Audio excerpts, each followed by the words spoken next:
Well, how did you come up with these parenting guidelines? I was watching my niece and nephew when they were younger. And, as most kids do, they were whining about something. And I said, Aunt Edie drinks wine. She doesn't listen to wine. And that's when sort of the Right. first aha moment came up to me. I was like, oh, you know what? Wine, wine. And then I started thinking more and more about the parallels, right? Like, fermenting, the process of fermenting, which I'll read a chapter at some point because that's one of my favorite chapters. Is you don't want your kids to ferment. Fermenting is when you turn from sugar to alcohol. So when you think of sugar, it's sweet, to alcohol is sort of harsh. That's about teaching your kids manners. You don't want them to be harsh and biting. So then I just started to, think more and more about these wine parallels and have fun with it and lean into it. Welcome to Three Little Fishes. We're three sisters who grew up in the Midwest together, but have since spread across the country. I live in Los Angeles. I'm in Nashville. And I live in Philadelphia. We are all married with children, have all had careers, but now we stay at home with our families. Join us as we share secrets and stories about being women, wives, and mothers. We welcome you to laugh along, learn something new, reach out, and join our conversation. So let's jump in. What's up, fishes? What's up, fishes? You guys, I'm back.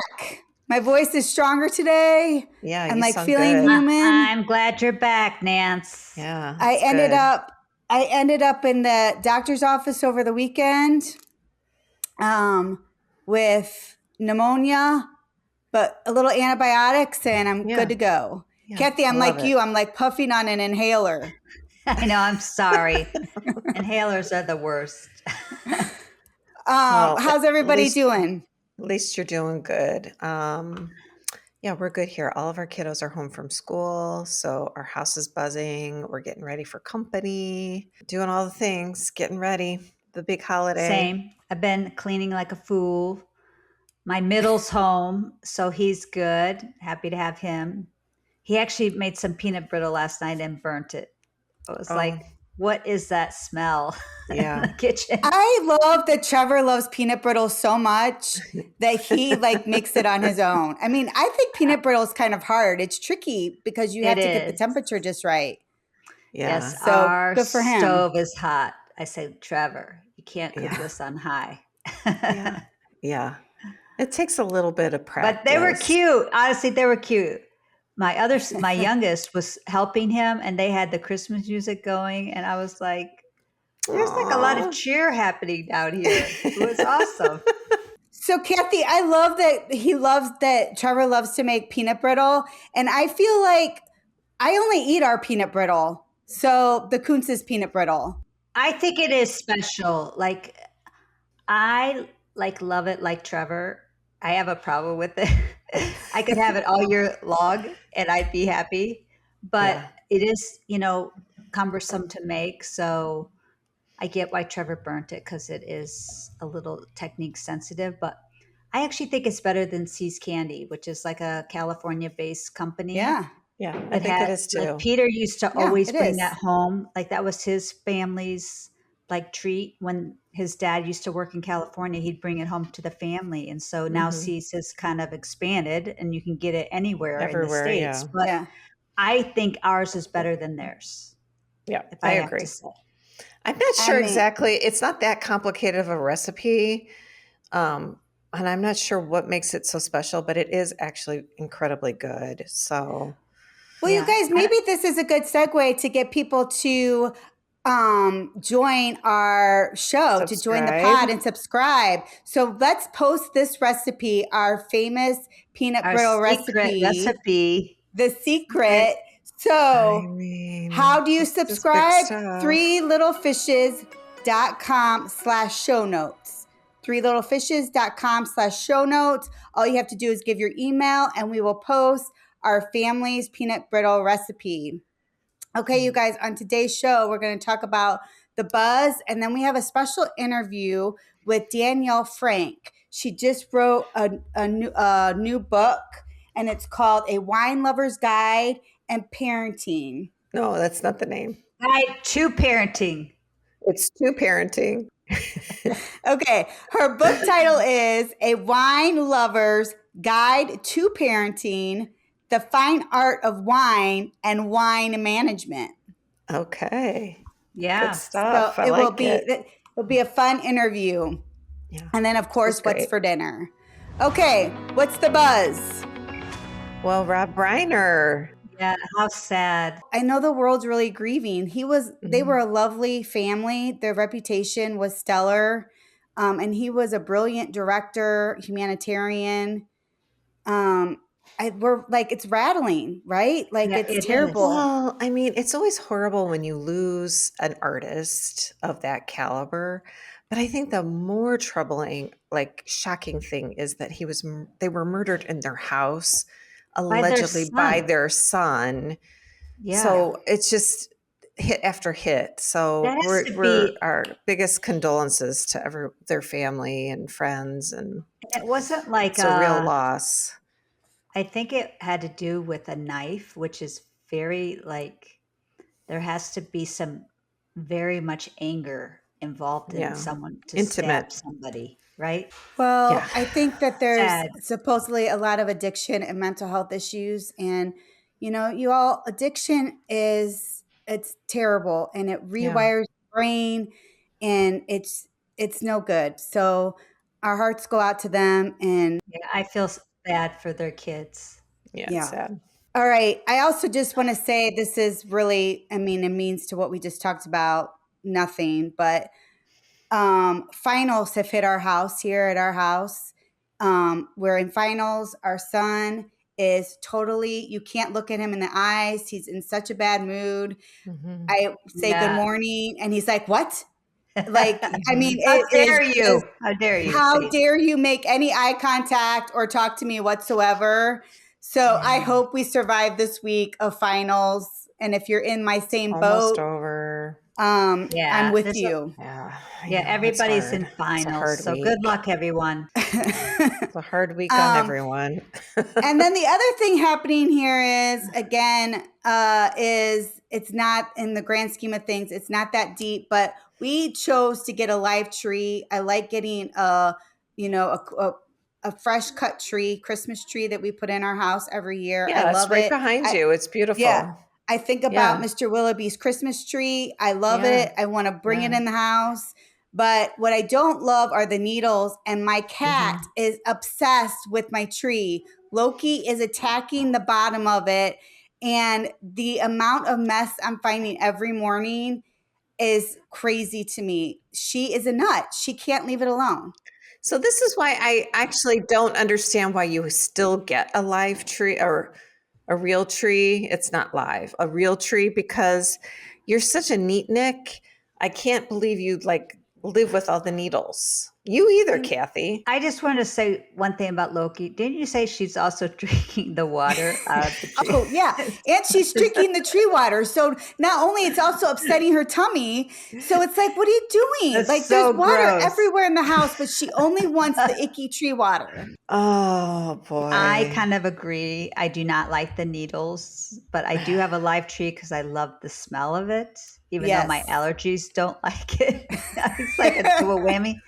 It's kind of like you have a dog too. You have allergies, but you refuse to go dogless. I have something is wrong with me. I mean, there's candles that smell like the forest. No, it's not the same. It is. It's almost exactly the same fragrance. All not you have the to do is same. light it, or even just set it out. It works. And you don't have to clean anything up. Like our tree comes in, it's like in its own little bag, and we roll it upstairs and we take it out of its bag and we plug it in, Linda, and it's instantly lit and it perfect doesn't have every to be single year. perfect. It's beautiful. So I actually this year got Miracle Grow for the Christmas tree. I saw it at the store and I was like, does that work? Because we have had years where our live Christmas tree has barely made it to Christmas. Yeah. Where all So tell the me, needles have fallen and I'm like, it looks Yeah. like a Charlie Brown Christmas tree. I know, and they So say I it's was a like, wives' tale. They say it's a wives' tale that none of that stuff works. So but I I want haven't to tell you, tried it. today, so we've had our tree for 2 weeks and I've been feeding it every day with a cap full of this Miracle Grow. I mean, I've been spilling it a little bit too on Easter. It's not easy to water the tree, but anyway. No, it's not. It's not. I have faithfully been watering it, and I looked today because I was like, I knew we were doing this podcast, and I'm like, I need to have a report. I'm going to tell you, I don't have hardly any needles. Oh. Like it's a miracle, like literally. Hence the name, Miracle Grow. So your tree is a real tree. Yes. And you put this in your water, it's like a powder or something. You put in the water. It's a liquid. It's a liquid. Okay. And you put it in the water and then the tree supposedly sucks it up and it keeps it more healthy. So your tree is cut. It's not a live tree with like the bulb. It's a cut. It's a cut live tree. It's a cut real tree. Okay. Yes. There is that thing where you can rent a live tree that gets dug up and it's bound and it's like live, and they bring it to your house and you take care of it. And then when the season's over, they take it away. And I assume they replant it for another time. Oh, I mean, people get an artificial tree that's pre-lit. It makes life so much easier. So Linda, I've actually thought about this live tree stuff, but the problem is, you guys, I have the opposite of a green thumb. I kill even potted plants. Like Tim even has made a joke. He's like, you have the thing that's the opposite of a green thumb. I literally kill everything. I think it's called a black thumb. Yeah, is that a real thing? You might need a live tree, Nancy, that just gets taken away. And I wonder if you have to pay a penalty. Like you've rented the live tree and you kill it. Like, is there a penalty for that? Probably. Like, it costs you $200 to rent it, and then you killed it, so then you owe them another $200 or something. I don't know. I mean, I don't know how it works. That would be my luck. You know who would probably have good luck with this, Kathy, because you do have a green thumb. So maybe you should try it next year. I do have a green thumb. Yeah. Don't jinx me though. Don't jinx me. Before we move on to the show, I just want to remind, if anybody has littles that are listening in the car, we're going to be talking about some sensitive Christmas information as we move forward. So you might want to pause this next part. Yeah. So Kathy? Let's talk about Elf on a Shelf. Are we for it or are we against it? So we did it. And it was fun. But I will say I would wake up in the middle of the morning, like at 5 a.m. in a cold sweat, forgetting to have moved the elf. I know. I would be like, oh my gosh. And then I had to come up with all these lies about like why the elf didn't move and all that stuff. So we do have a boy elf and a girl elf, and they are sitting on a shelf and they're kind of looking at everybody. But I mean that is time funny. was long past. I didn't even know you could get a girl or a boy elf. Tim and I must be super lame because from the jump, we were like, we are not doing Elf on a Shelf. That is one pressure I do not need. I do not need to have one more thing for me to have to do to like frantically make Christmas magic. Like we just refuse to do it. And he actually looked at me dead in the face when we talked about it. And he was like, if you insist on doing this, you're doing this all by yourself. I refuse to have to do one more thing. To have to like, it's too much pressure. And like, we have friends that have these elaborate, every single day they're taking pictures of like these elaborate, like the elves in cereal, the elves in a toilet, the elves doing, I mean, I think the elf in the toilet is nasty. I think it's like incredible because people have put together like little books, like little idea books and stuff like that. We have the elf, and we also have a reindeer that's his friend.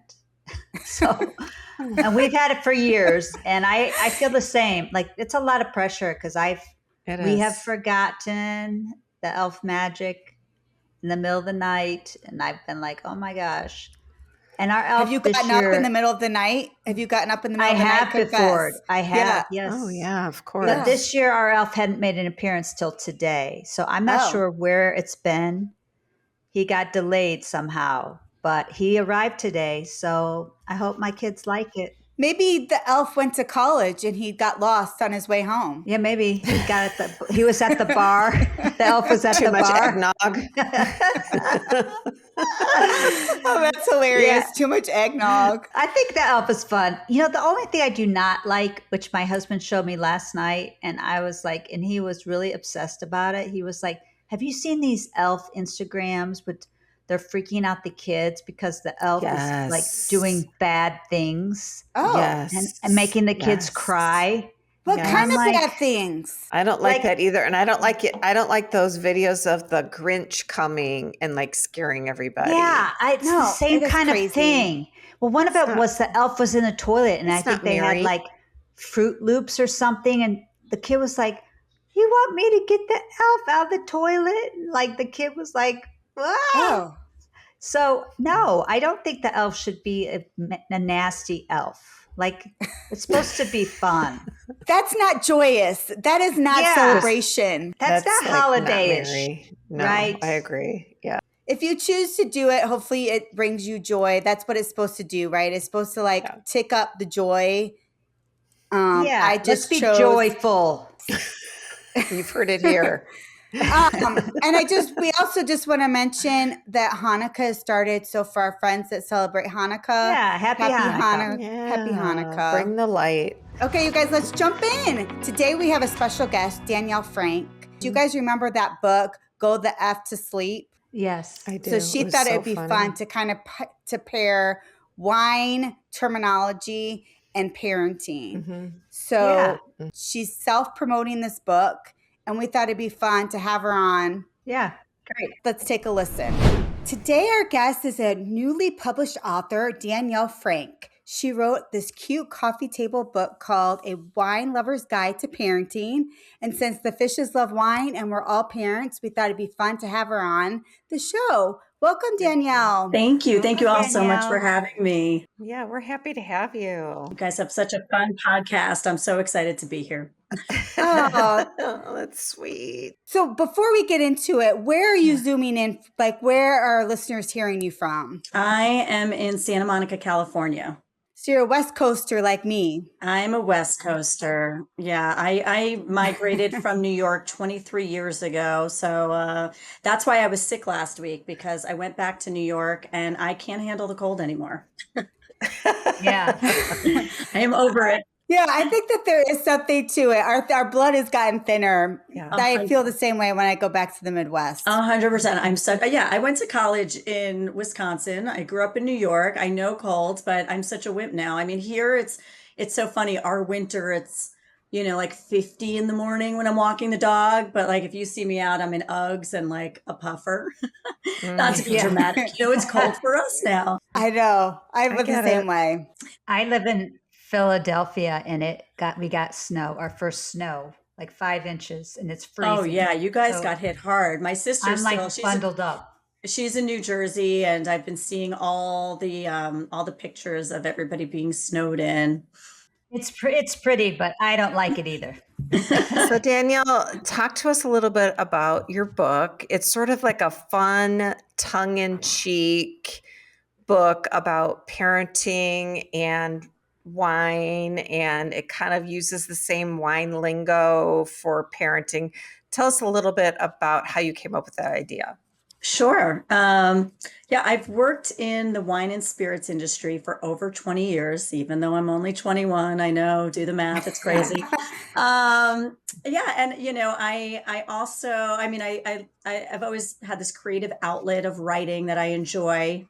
And working in the wine and spirits industry, I love wine. I love the idea of making wine knowledge accessible, approachable, fun. And about 13 years ago, I was engaged to be married, and my fiance, ultimately, I realized, didn't want more kids. He has kids from his first marriage, and I really wanted kids. But we broke it off because I realized he ultimately didn't want kids. And, I sort of dove my, heart into this book as sort of an homage to, parents around me. I'm very close with my niece and nephew, and I'm Aunt Danielle to so many of my friends' kids. So it was sort of, an homage to everybody I see around me, and channeling my nurturing, not ultimately having gone on that path motherhood myself, channeling that motherhood, that nurturing into a love letter to mothers and parents out there everywhere to, Yeah. I see. to have a laugh about it. Like, give yourself permission to laugh, and to permission to not take it so seriously. Obviously, it's a very serious role.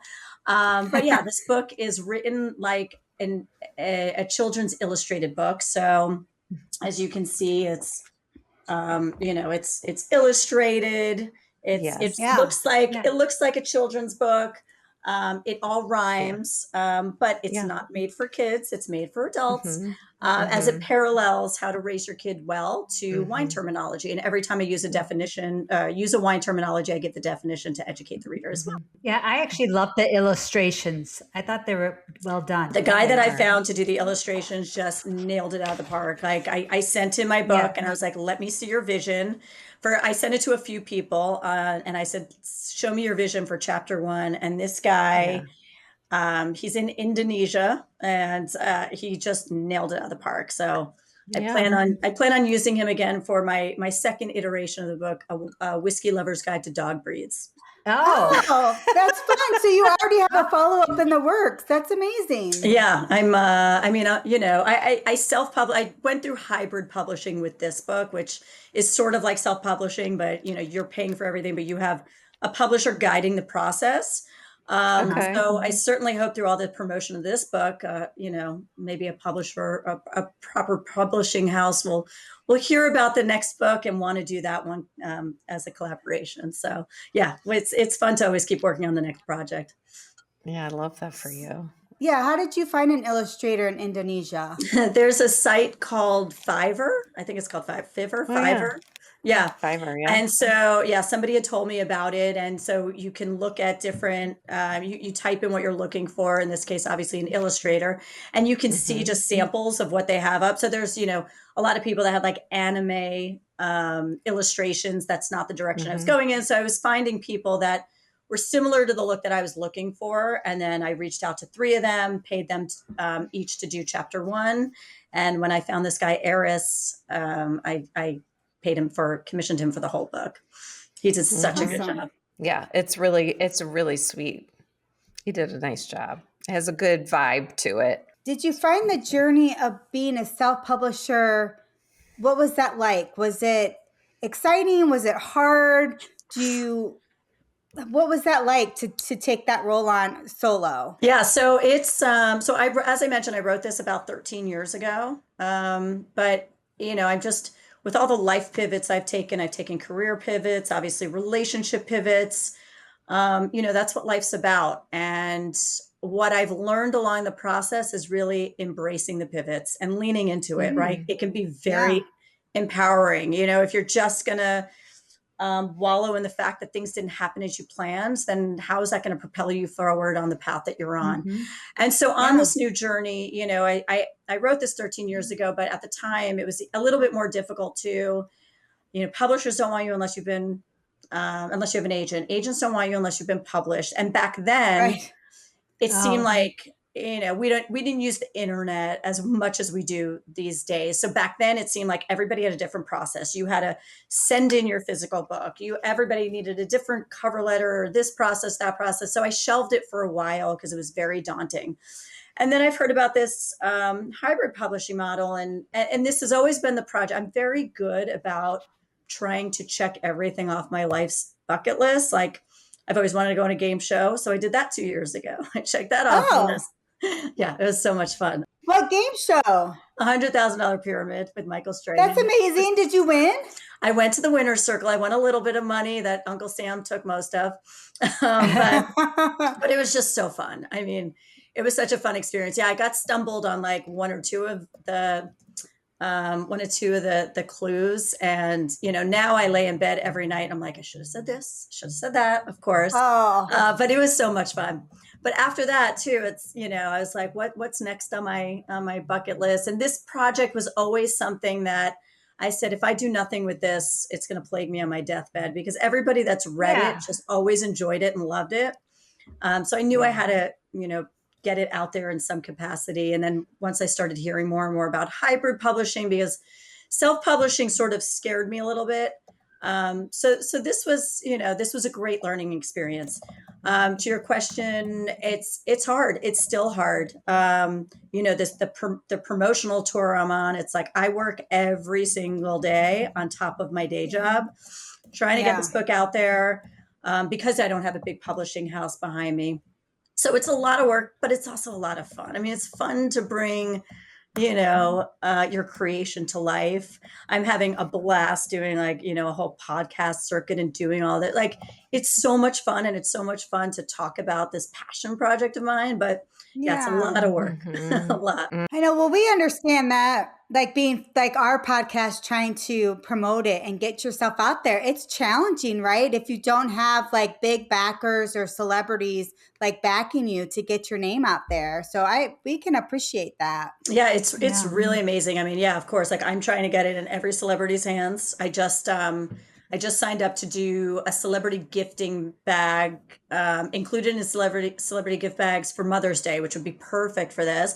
But then again, it's like, those things cost, everything adds up. And then you don't know who's gonna, like, you hope, a wing and a prayer, that somebody just loves it so much that they want to post it on their socials. So Well, how did you come up with these parenting guidelines? I mean, people have asked me, you're not a parent, right? But you don't need to be a parent to know good behavior in kids, in human beings, to know that kids and people should have manners and to not talk back. But as I said, I mean, it's my not embarking on the path of motherhood. I found my village in other ways, and nurturing in other ways. And as I said, like, I'm very engaged in my niece and nephew's lives. And also many of my friends' kids call me Aunt Danielle or Aunt Dee Dee. That's what my niece, she couldn't say Danielle when she was younger. So I've been Aunt Dee Dee ever since. So I'm Aunt Dee Dee to many a kids around these parts. But I was watching my niece and nephew when they were younger. And, as most kids do, they were whining about something. And I said, Aunt Dee Dee drinks wine. She doesn't listen to wine.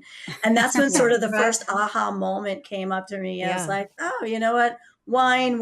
And then I started thinking more and more about the parallels, right? Like, fermenting, the process of fermenting, which I'll read a chapter at some point, because that's one of my favorite chapters, is you don't want your kids to ferment. Fermenting is when you turn from sugar to alcohol. So when you think of sugar, it's sweet, to alcohol is sort of harsh. That's about teaching your kids manners. You don't want them to be harsh and biting. So then I just started to, think more and more about these wine parallels and have fun with it and lean into it. Well, one thing I really thought was kind of funny about your book is that it is so funny. Like, it's very witty, but as a parent, you have to be able to laugh with your kids and laugh about what goes on, because there is a lot of nonsense that goes on raising kids. And so I thought it was super, it was really clever the way you integrated the humor into some of the manners and good ideas for raising the kids. I thought that was really clever of you. Thank you. Enjoyed Yeah. it. I mean, I really think that humor is a survival for everything. It's especially whether humor is great during times of happiness, but also during periods of change or heartbreak or anything. And, and parenting, from everyone I've seen around me, that, it's a full-time job as well. And like I said, it's an homage to everyone around me that tells everybody you're doing a great job, but have a little laugh along the way. Exactly. So are you the fun aunt? Oh, of course. I mean, you're right. I have the best job. I get to come in. My friend Micah and Nancy, their kid, he's off for holiday break. So I just booked us. We're going to do an escape room in Oh, Fun. 2 those are weeks, fun. right? I get to Fun. come in, I'll pick them up, take them to lunch, to the escape room, and then I get to send them home when they're, Yeah. tired and cranky and had too much candy, and I don't have to pay for Yeah. college. It's like I get the best of Yeah, everything. it's great. I mean, Yes. there is something to be said about that. Absolutely. Yeah. No, I mean, I dreamed of being a mother when I was younger, and as I said, unfortunately that path didn't come for me, but it's like I said, when you embrace the path that you are on, there's not a day that goes by that I'm sad that it didn't happen for me, because I've channeled that into so many other fulfilling ways, and my dog gets to have me mother him. Yeah. You had a lot of good tips in your book. Mm-hmm. Especially, I thought one that struck out to me was the no bullying chapter. That Like you one talked is about that. And people ask about like, what's my favorite chapter? I don't have a favorite because it's like picking a favorite kid, but that one I think is the yeah. most important chapter, because I just find it so disheartening. When you read on Instagram, granted this stuff has happened before, but Yeah. maybe we didn't hear about it as much because we weren't on social, but I do think it's happening more and more today. I mean, since 2001, I think the CDC has said it's like over 52% of kids that are taking their own lives from like 10 years old to 18. I Like, know. It's I just Yeah, I can't scary. even know. imagine that. Like when I was 10 years Yeah. old, 13, 15, I was never even thinking about that. And Correct. it's so sad. So that chapter, is your kid a mulled wine? A mulled wine is one that's served, it's perfect for the holidays. So I include a recipe for Mm-hmm. mulled wine in the book, which is very useful now, but a mulled wine is served heated. It's usually in a punch bowl. So this is about, is your kid heated? Does he pack a punch? Know who your kid is, not only in the home, Yeah. but most importantly outside the home. Are they bullying? Because that needs to be nipped in the bud immediately. It's so awful. And the implications of what it does to the person that's being bullied is, it's just unimaginable. I don't believe my children have ever been a bully. They've actually been bullied a little bit in school, but I'm just wondering, are there parents out there that are oblivious? And you definitely have to know your kids. Yeah, I mean, I'm sure I've seen, I've had parents tell me that, not my kid. And, I'm sure it's hard. It's hard for parents to want to think that, want, they don't want to believe that their kids are doing that, but it's so important that you understand Right. if they are, you can nip it in the bud. You could rectify it. As we're talking about, you have so many cute chapters in this book. We thought it'd be fun for you to share one of these chapters. Do you have a favorite one that you'd want to read? Well, I love reading this one because, it just shows the style of the book, and it always ends with a good laugh, as every chapter in this book does. But this is a fun one. I mentioned this before. It's the lesson you don't want your kids to ferment. As I mentioned, it's fermenting is turning sugar into alcohol. So you think of something sweet turning into something harsh and biting. Manners, manners, manners are the key to it all. These lessons need to start even when they're small. Teach them this from day one before they start to crawl. You don't want your kid to be the sour grape in the bunch and turn into a spoiled brat that kids want to punch. When they start talking, make sure they know thank you and please, and to always say bless you when they hear someone sneeze. Please and thank you are an absolute must. Without that, your child's a total bust. There's nothing worse than a child who has behavior that is crude, because it'll continue as they're older and become someone who's rude. Please, people don't take kindly to and aren't nice to those with attitude, because it's very off-putting and puts others in a bad mood, oftentimes causing confrontation and leads to a nasty feud. Wanting to put a little bit of poison in your child's food. Is that really how you want your kids to be viewed? Wouldn't you prefer that they're someone who's wooed? Without manners, they'll ferment and turn into someone harsh and biting. They may turn into a kid who's rude, obnoxious, and always fighting. So teach your kids some manners and to have some heart and soul. Without that, your kid may well turn into an a-hole. Super cute and accurate. Yeah. So, That's poignant, funny. poignant lessons, but always ends with a laugh Yes, and a little bit of lightheartedly. wine Yes, along the way. I like it. All right, so it's the holiday season. What's your favorite wine for opening a present? Oh, well, I always love bubbles. I mean, I always start the day with a little champagne. It's sort of it's my Oh. tradition. Just, Mm-hmm. instead of a mimosa, just go straight into bubbles. Like it. It goes During the with holidays or every day? Well, I wish I could do it every day, but particularly that's always my tradition. Christmas Day, when Oh, I'm opening the presents, there's usually the leftover cookies that I left for Santa from my dog. So I'll have a few of those. Well, I eat them at night, so he knows that Santa. I literally do this with my dog that's like he's a kid. Aw, I make the that's cookies, I cute. eat them, and then there's some leftovers. So I'll have them, with some champagne. And then I just love red wine with Christmas Mhm. dinner. Mhm. You can't go Mm. wrong with a nice Cabernet. I just went to a charity event and I bid on this French wine called Volnay. So yeah, anything Mhm. rich and dark that feels warm Mhm. for the Mhm. holidays. I love a good red. You're speaking my language, girl. I like it. yeah, But the sounds mulled wine nice. recipe is perfect for the holidays as well because it is served. Yes. So, can I tell you a little secret? I'm scared of mulled wine. I don't Why? know. Because I don't know if I've ever had a good one. Well, Is that possible? Am I just doing it wrong? Yeah, try I the don't recipe from know. my book and All right. hopefully you enjoy it. But it's like All right. Yeah. anything, right? I mean, it's like a cocktail. Like I love bourbon cocktails. Some people don't. Some people like Cabernets. Some people don't like Cabernet. It's all subjective, Mhm. You know what Right. you like, but maybe you'll like Mhm. Yeah. it. All right. Maybe I'll try this recipe. I'm always up for trying something new. What's your dog's name? His name, if you've ever seen the show Parks and Recreation, his name is Burt Mhm. Macklin. Oh, funny. Andy Dwyer had his alter ego, Burt Macklin, FBI. He only gets the Burt Macklin when he's in trouble. So it's just Burt or Birdie. Yeah. But when he's in trouble, it's Burt Macklin. Oh, Yeah. she really broke up. I love that show. That's such a good character. What a Yeah. cute name.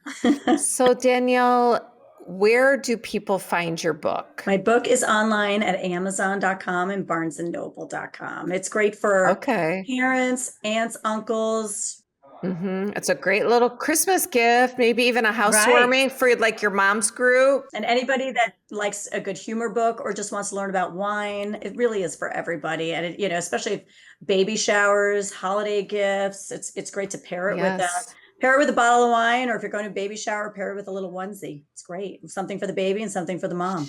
So again, the name of the book is A Wine Lover's Guide to Parenting by Danielle Frank. You can find it on Amazon or barnesandnoble.com. And then we will put those links and your social on our show notes so people can find you too. Thank you for coming on. We've really loved chatting with you, and we wish you all the success with this book. It's so cute. Absolutely. And you ladies keep rocking what you guys are doing. It's great. Hope you have happy holidays. And thank you for having me. This was a lot of fun. You guys go out and buy it. You can find it on Amazon. So, girls, let me ask you, are you going to try the mulled wine recipe that was mentioned in the interview? Probably not. I don't like mulled wine that much. Unless Peter forces me. I'm not really a wine drinker, so no. But I think Yeah. it's cool. And if the fishes aren't that brave, but we would love to hear if anybody else tries it.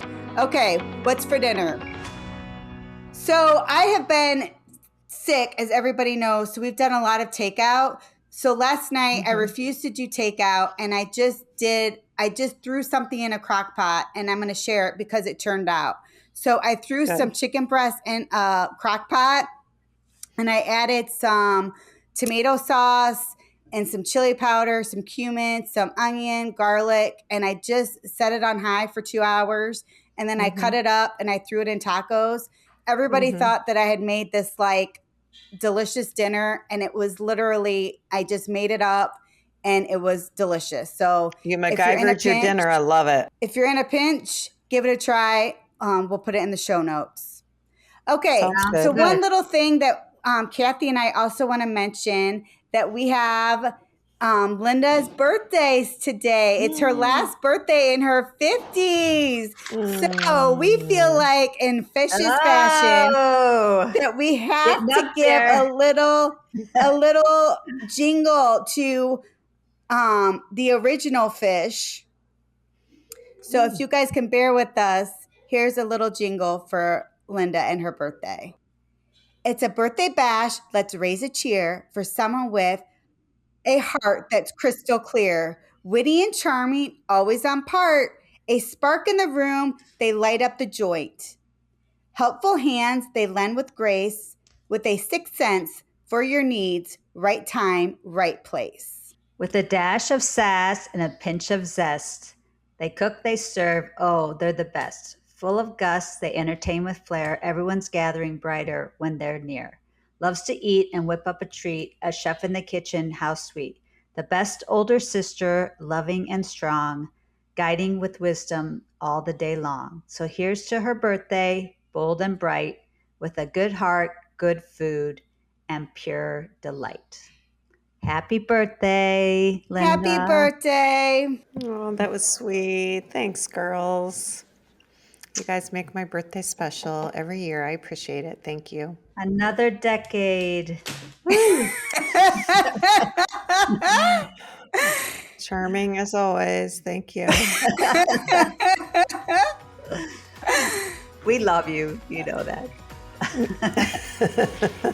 We want to thank you for listening to our podcast and letting us sisters jump into your day. Please make sure to subscribe and hit the subscribe button. You can access all of our show notes and all of our podcasts. And please share our podcast with other little fishes so we can grow. Have a wonderful weekend. Sisters out.